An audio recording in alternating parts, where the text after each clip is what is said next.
Sports has always been an important part of my life, especially baseball. It was probably my greatest love. I love the training, I love the competition. And as I got older, I made all-star teams and high school teams, and I really thought that there would be a future for me in baseball at the professional level. And then I was 16, up at Hume Lake in the Fresno Mountains, and was wrestling with a kid I didn't know, and we were just goofing around, boys being boys. And I picked him up and we fell over sideways, and he landed on my head, which bent my spine, and I immediately went completely paralyzed. I couldn't feel my arms, my legs, I couldn't move anything from my shoulders down.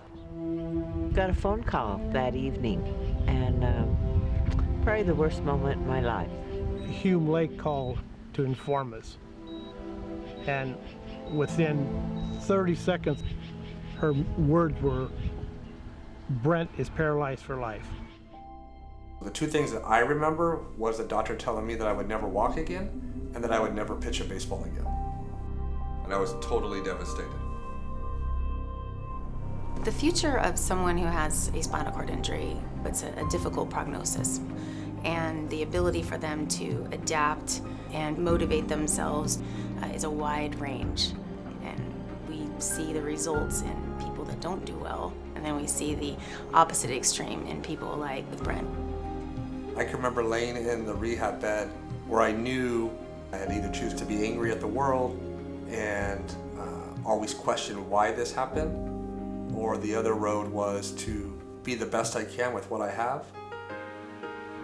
I was fortunate that when I was in the hospital, my parents chose to go out and look into sports. So they came to me with, we found tennis, we found rugby, we think it's something that you are going to enjoy to play after your injury. And then once I got out there and tried for the first time to play wheelchair tennis or wheelchair rugby, I realized it was something that I could compete at a high level. And that just kind of lit a fire in me and got me motivated to train really hard.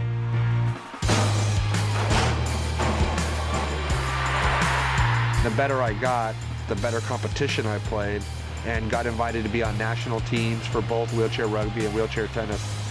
And then was introduced from there to the Paralympics.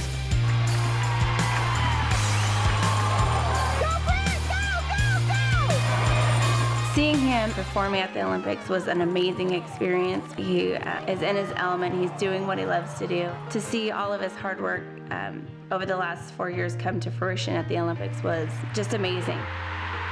The ultimate goal was to get a gold medal, but any medal to me was a great achievement. So I was proud to get the bronze medal in 2004 in wheelchair rugby. I could have been angry. And if I would have chosen that path, I promise you, I wouldn't have graduated high school. I wouldn't have graduated college. I wouldn't be here with you guys. Instead, I chose to battle through that adversity, and it got me to where I am today. My daughter came home and was talking about how Brent had come to their school and had spoken to them about really persevering and working towards their dreams. And I was like, oh my gosh, this is exactly the message my kids need. I start working myself back up. I go to 2 Olympics. I get inspired. I start writing books.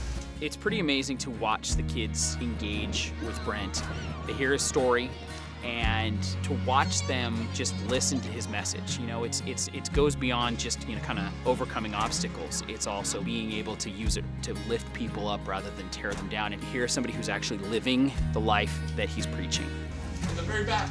I was at an elementary school, and a 4th grader stood up and asked, if I had the power to give you 100% of your body back for just 1 hour, what would you do in that 1 hour? And without hesitating, I said, I would pitch a college baseball game. And he simply just looked at me and said, well, do it.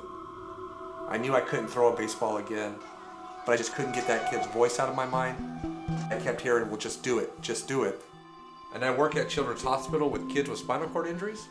And so one day, I walked across the hallway to our occupational therapist's office and just said, hey guys, I want to throw a baseball again. We had to think about what aspects of Brent's hand function could we use, and then how could we kind of augment that so that not only could he hold the ball, but then also release it. With my level of disability, being a quadriplegic, I lost function in my legs and my upper body. So for my right hand, that's as much as I can make a fist. And it's not very strong, so there's no way for me to physically hold a baseball in my hand. I have the ability to open my hand, I just don't have the ability to close it. Being a certified hand therapist, I know the architecture of the hand, and I'm familiar with making splints, which help people position their fingers if they have an injury. And so I basically took the concept of something around a ball, like the fingers of a hand, and how that could be attached to his hand in a way that when he opened his fingers, it would open sufficiently to release the ball. And we've just refined it over and over. The first time I threw it, the ball went directly in the ground. The next prosthetic, the ball went up in the air. But every prosthetic worked better and better as we've gone on with this process. And I didn't want to make it a part of my speaking programs. But as I got my first program into LA Unified, I was speaking to 5th graders, where a boy in the front pulled out a baseball. And he said, I just thought it would mean something to you. So I saw my glove and my prosthetic, and with all my gear, I didn't have any plans to use it. It wasn't thought out, and we started playing catch for the first time.